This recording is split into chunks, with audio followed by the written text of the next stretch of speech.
What's going on, guys? We are back with another video, and today I'm giving you the beginning after the end, chapter 206. Let's get to it. Chapter starts off with Aya helping free the slaves that was hidden under the tavern. We then get a massive explosion. The scene cuts to Arthur badly bruised, but Sylvia's in even worse shape.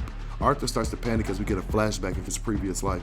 Arthur then activates his Aether magic in a last-ditch effort to heal Sylvie. We then get a chat bubble stating Sylvie will live, but the person who says this is a Scythe we met at the cavern, who's yet to be named. Arthur panics and tries to stand up and fight, but is too weak. He thinks to himself, he can't sense her aura, but if she wanted to kill him, she could. We then see the mysterious woman break off Uto's horn and give it to Arthur. Arthur is confused as to why she's helping him. She then proceeds to stab Uto's monocore, crippling him. As she drops Uto's body, it lands near Arthur. Arthur once again is confused as to why she's helping him. She then goes on to explain what Arthur is going to tell his superiors, saying it was a tough battle, but Arthur managed to defeat Uto, but kept Uto alive and for safety purposes pierced his monocore. Arthur agrees, saying as long as he gets to live, he doesn't care, but notes she has an agenda. Arthur then pops the big question we're all wondering, what is this new Scythe's name? She says her name is Ceres Vitra.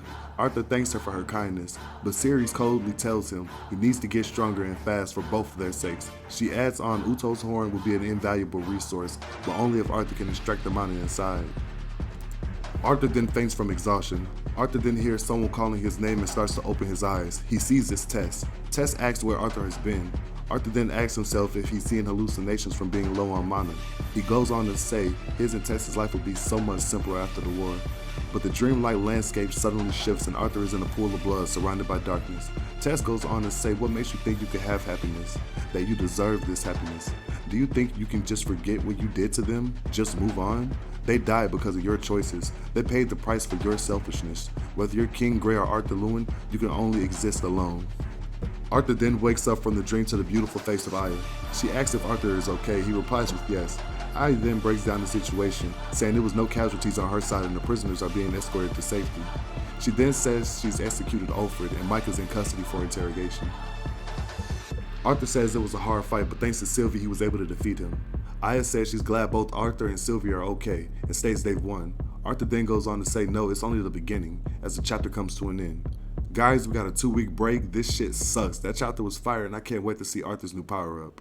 Literally, having that Scythe pull up and kill Uto when she did and how she did, it was incredible.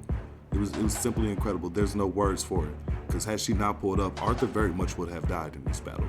Shout out to Aya, because Aya really came in the clutch too.